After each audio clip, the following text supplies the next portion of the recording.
instead of understanding how it created a problem. What you have to understand about free markets and about capitalism is the beauty of it is that capitalism causes prices to fall and quality to improve. And you see that in your everyday life. You see that with cell phones or laptop computers or plasma TVs. Everything keeps getting better and everything keeps getting cheaper.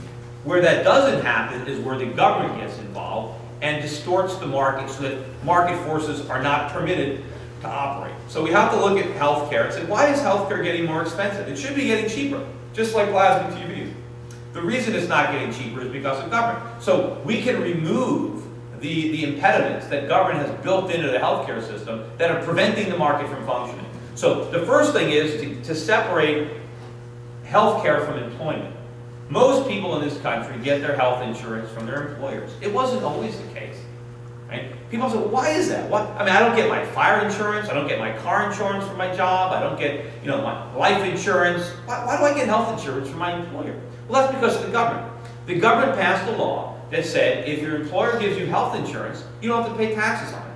But if he pays you wages, you have to pay taxes. Now all of a sudden, people say, hey, I don't want to buy my own health insurance. I want my employer to buy it for me because now I get a tax break.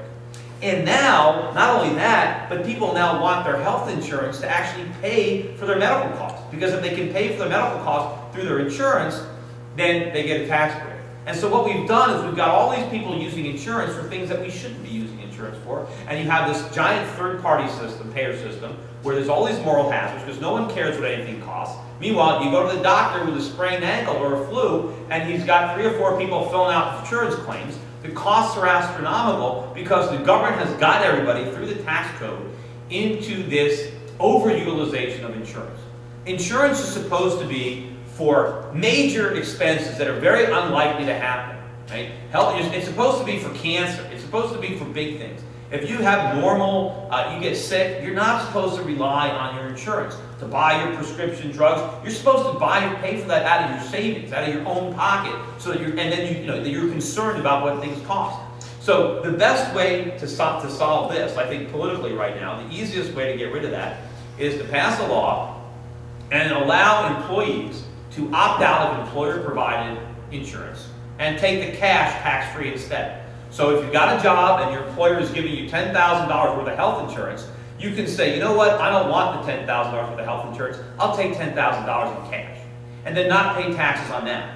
And then you can have that money, and if you want to buy insurance, you can go find a major medical catastrophic plan with a high deductible that more suits your needs, and put the extra money in your pocket, and then pay for routine medical care yourself, and bring costs down. But other things that government can do to help make insurance cheaper and to help make medical costs cheaper is to do other things. Like right now, the government makes it illegal for insurance companies to compete with each other against overstate lines. Why? Why can't I buy, if I live in Connecticut and then someone in New York wants to give me a better deal on my insurance, why can't I go to New York? Why am I stuck in Connecticut? Why can't we have competition? In fact, not only does the federal government make it illegal for insurance companies to compete interstate, they can't compete internationally. What if the Japanese insurance company or a Swiss insurance company can offer me a better deal? Why can't I do that? Let's open it up to competition to bring prices down. It'll be better for everybody. Then we got to look at the regulations on the insurance industry. The government mandates that insurance companies, that their policies have to cover certain things, even if you don't want it. It's like saying if you want to go buy a car, you have to have a sunroof. You have to have leather seats. You have to have GPS and sports wheels. But what if you just want a cheaper car? Because well, you can't do that. The government does that with insurance. The government mandates that the insurance companies cover things that you might not want to be covered. Eliminate those mandates so that you can buy the insurance that you want, not the insurance the government thinks you want. Let you buy a cheaper policy. And then the last thing that we can do is serious tort reform, because one of the biggest expenditures right now in medicine is defensive medicine. Doctors do all sorts of unnecessary procedures that people don't care about because they're not paying for them anyway, because the insurance company is paying for them, but they order all kinds of tests that aren't needed because they're just trying to protect themselves in case there's a lawsuit. And malpractice insurance is now so high that some doctors, some professions, you can't even get doctors because they can't make enough to afford the malpractice insurance. And there's a lot of doctors that retire early because they can't afford malpractice. I mean, if you want to just work part-time as a doctor, work a couple of days a week. It's hard because it's the same insurance policy as if you're working full-time. So if we can have some real tort reform, that could bring down the medical part of it. We get the subsidy out from the employment so that people aren't getting insurance from their employers. And the main reason that this whole pre-existing condition thing became a problem is when you get your insurance from your employer and then you lose your job, you lose your insurance. So if we separate insurance from employment, like it would be naturally if it wasn't for the government, right? The government is the one that married the two. But if we separated it, then individuals would have their insurance regardless of their employment status, and they wouldn't have to worry about pre-existing conditions because they would have bought their insurance first. But when the government is saying stuff like, we want to make sure that insurance companies can't discriminate based on pre-existing conditions, that's what insurance is about. It's about discriminating based on pre-existing conditions. That's what makes it insurance. You can't get fire insurance after your house burns down and say, well, they're discriminating against my pre-existing condition. Nobody would buy insurance if you can do it after the fact. You can't, get into a car accident and then try to get insurance to cover the accident you just had. The whole reason that insurance works is because you have to buy it in advance. Because an insurance company is not going to sell you a policy if they know they're going to have to pay off. Why would they do it? The reason that insurance companies exist is because they're selling policies that they know they're never going to have to pay. That's how it works. You have to have a lot of healthy people paying into insurance so the insurance companies have money to make the claims. Right? If everybody's house burned down, you couldn't have fire insurance. It's only because most houses don't burn down that they can do it. But if you tell people that insurance companies are going to cover you even if you have a pre-existing condition, then why buy insurance? Just wait till you get sick and then buy it. It's not insurance. But if we do the right things that I said, we can bring down healthcare costs rapidly. The same thing with education. I mean, it's very simple education. My father went to the University of Connecticut, and his parents didn't have any money. My grandfather was a carpenter. And so my father worked his way through college. He worked summers as a waiter in a resort. And he graduated with a degree from the University of Connecticut with no debt and no help from his parents. Just working. And I'm sure a lot of people in this room, if they're old enough, remember people used to work their way through college.